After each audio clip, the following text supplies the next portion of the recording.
24 of us have headed for the lovely town of Christchurch and are setting out on the big adventure to ride the Alps to Ocean cycle trail.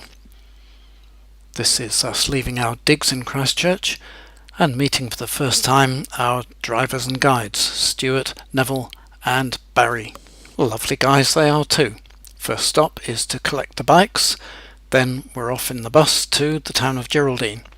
Our first taste of morning tea, Tuatara Tours style. Very nice it is too. After Geraldine we turn inland and head for the mountains and the lakes. This is Lake Tekapo, one of the most beautiful spots in New Zealand, and that's the new footbridge taking visitors over to the Church of the Good Shepherd, visited by thousands every year. Now we're alongside Lake Pukaki, which is where we will start our ride from. But first things first, we have to enjoy a picnic lunch and then the obligatory group shot before we set off. Stuart gives us the briefing for the road ahead and tells us that we are about to enjoy, or maybe endure, 18 kilometres of gravel road. The good news is that once we've knocked off those 18 kilometres, we will have a seal surface, followed shortly after by going off-road on a dedicated cycle track. Meanwhile, the views down alongside the lake are just beautiful. We see Mount Cook in the distance behind us, with its snowy peak sticking up above the rest of the mountains. Such a beautiful sight. So after afternoon tea, the gang sets off, enjoying a whiz along this tarmac sealed surface. The lakes here are all created to produce electricity, and this is a feeder pipe from a little lake up above us down to a small power station below, and one that churns out lots of that lovely power for people back at home. The path alongside the lake, once we're away from the traffic, is really beautiful. Such a delight to be here. The path gets close to the road for a little bit as we cross the dam and meet the transport at this big car park. We will start again from here tomorrow, but meanwhile the bikes have to be sorted out, ready for loading on the trailer, and there we go. And there's today's results, the first of quite a few kilometres and metres. Back at the car park, ready to set off. First things first, the group photo. Then off on the dedicated cycle track across the Pukaki Flats, and this is the heart of Mackenzie country, named after a sort of legendary sheep stealer from the early days of settling around here. The trail takes us past the little town of Twizel, which was built for the construction workers involved in the hydro dams project, and has developed a whole new life as a tourist town now. And here's one of those, especially in New Zealand moments. The lady is walking with her pony, her child in a pram and a dog. Morning tea is alongside this beautiful pool. We're told it's stocked with fish for local people to enjoy. From the pool we climb up the side of the stop bank and across the bridge alongside this canal. On the left there was a salmon farm, and we'll see salmon jumping in the water further along. The canal is linked to Lake Ohau, which we will be travelling alongside for a while soon, but first there's lunch to enjoy and the beautiful views out over the lake. What a glorious day this is. Looks like nobody's in a hurry to get going after our lunch, and you can see why. The views along here are just sensational. The sky's looking pretty good, it's not too hot for us, and the reflections simply stunning. As we travel along here, people want to stop frequently to take photographs, enjoy the views, and of course there is no hurry. We're going to be in good early time when we arrive at tonight's accommodation, which is right up at the far end of the lake, as we could see it from there. This is a proper road, but very quiet. Pretty views of the streams going across. The driveway up to Lake Ohau Lodge is steeper than it looks, and you've got to hand it to these people who tour with everything on their cycles. And the lodge is in a beautiful place. Tomorrow's ride starts from just alongside the lodge, and this is the first what we might call challenging day. The path takes us up and over a fairly high point, taking in some mountain streams on the way and lots of lovely views. That's Lake Oahu, and we'll see some more of that as we get higher and higher. The forest is a nice cool place to be, and Stu has said we should reassemble at this point, Freehold Creek, and as you can see 24 riders makes for quite a big gathering in the woods.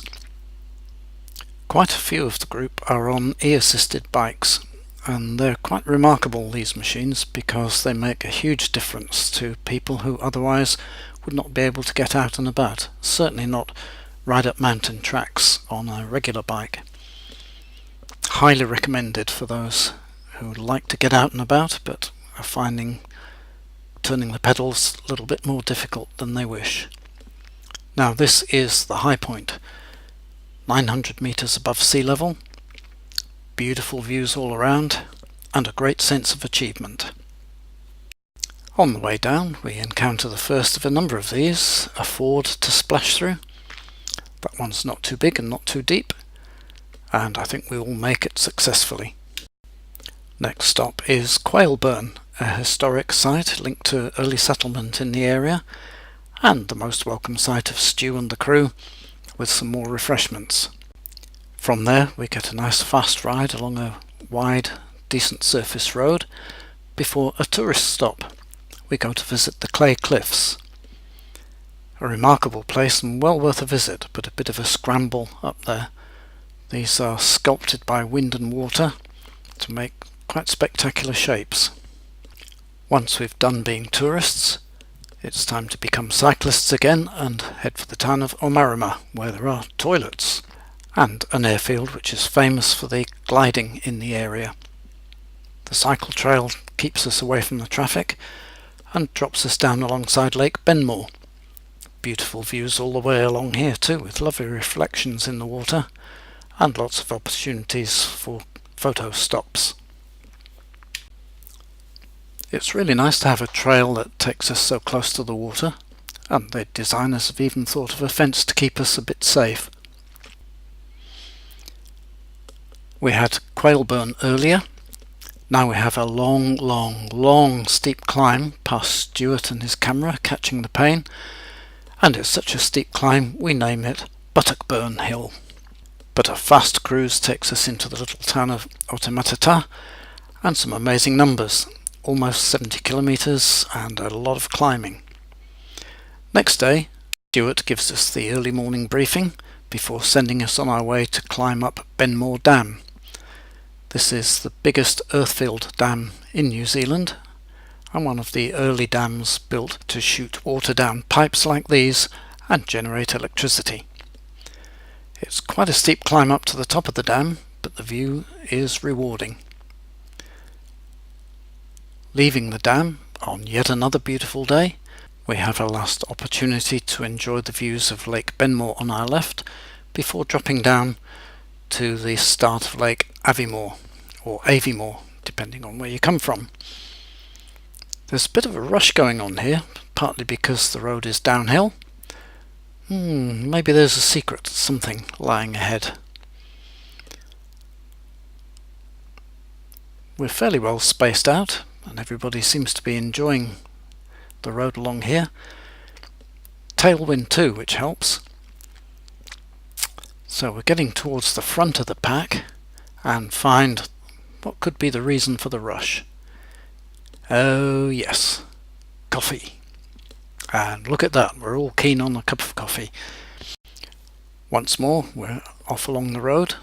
Very quiet road this, didn't see any vehicles along it, and ready to cross the Aviemore Dam. Another big one, generating lots of power. That's the view from the first side. We cross over to the other side and look down the valley where we'll be going. The next lake down the sequence is Lake Waihi, and this is the Waihi Dam. Lots of water rushing into the generating station there. We now get the opportunity to ride on a section of the trail that is so new, Stu hasn't even ridden on it yet. we climb up a bit to avoid some dangerous corners on the road and get a view over the lake before finding our lunch stop. There seems to be a big fella hanging around in the background. Oh yes, it's St. Ritchie, and this is Curragh, the town from which he comes, where they're trying to raise funds to build a statue to him. The trail gets quite interesting from here. A nice easy start through a vineyard. There's that man with the camera again. But once we get away from the vineyard, we find the trail is a little bit wetter than it has been. There's one or two fords along the way, and then some interesting stuff. We'll see a variety of techniques now for crossing the river. That's the biker style. Here comes the tramper style. Another tramper, and guess what I'm doing? Yep, I fancy my chances at staying on the bike while I cross the river. And yet another technique, the get in there as fast as you can and lift your feet crossing. Now this one's going to sort out a few people because the stream is quite deep just across here, and there's a bit of a path being formed where people have gone up. And let's see what happens. Here's the ride and make it just technique, the ride and don't quite make it technique, and the walking across technique. And we all had our feet washed. Carrying on from those river crossings, the trail takes us to the little town of Duntroon, where the recently completed path across the wetlands gives us a really nice way into the town and drops us off on the main street, the only street, right next to the jail. There's the van, and there's the man. There's a blacksmith shop there, and that was quite some day. So back again in the morning. We find it rained overnight, but sunshine again once more for us. We're fairly early and are leaving quite long shadows as we ride along. Heading out into the country, we're going up to a place called Elephant Rocks, another tourist spot, not well known, not well visited. So we leave the bikes outside the gates, walk in and have a good nosy round. The rocks are good to sit on, and that's where we'll have our group photo shortly. And if you've got a real imagination, you can make one of the rocks look like an elephant. Barry has sent a photo of it. See what you think. Going downhill from Elephant Rocks is really fast, through this sort of canyon in the limestone, until we come to the climb out the other side. Steep, tight hairpin bends, but round we go, up to the top, and come out on some really lush pasture land. Still some quite steep climbing to do. Opportunity to say hello to some cows before passing some dry stone walls, somewhat reminiscent of the walls that you find in northeast England. Further on we get some more climbing to do, some beautiful open countryside, and that very welcome sight of the man with the camera to catch the pain, and the van with morning tea. And yet another new experience for us is an audience while we have our drinks and our biscuits.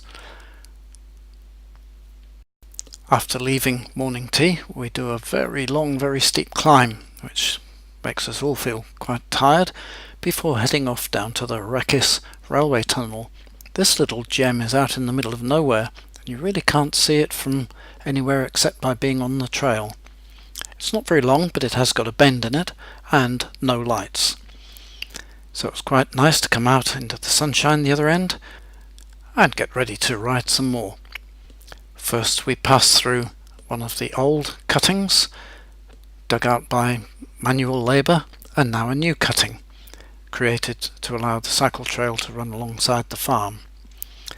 This is the little town of Windsor, and we find something here, God's old house. Turns out God's moved away. Delicious coffee there. And I'm sorry that in the sunblock stop I managed to get some sunblock on the camera off my fingers. This hill is another steep one, so there's the man with the camera to catch the pain. But the other side of the steep hill up is the downhill into Oamaru. We enter the town through the gardens. Very nice. Follow the signs out the other end of the gardens, and into the town centre. And this is a bit of a culture shock after 5 days out in the country. Pedestrian crossings, traffic, cars, buildings, people. But we're getting close now. There is the end of the trail, the famous photo frame which surrounds people who make it to the finish. There's today's totals for us, there's our jubilation, and this is what we've done over the 5 days. Hope you enjoyed that. See you next time.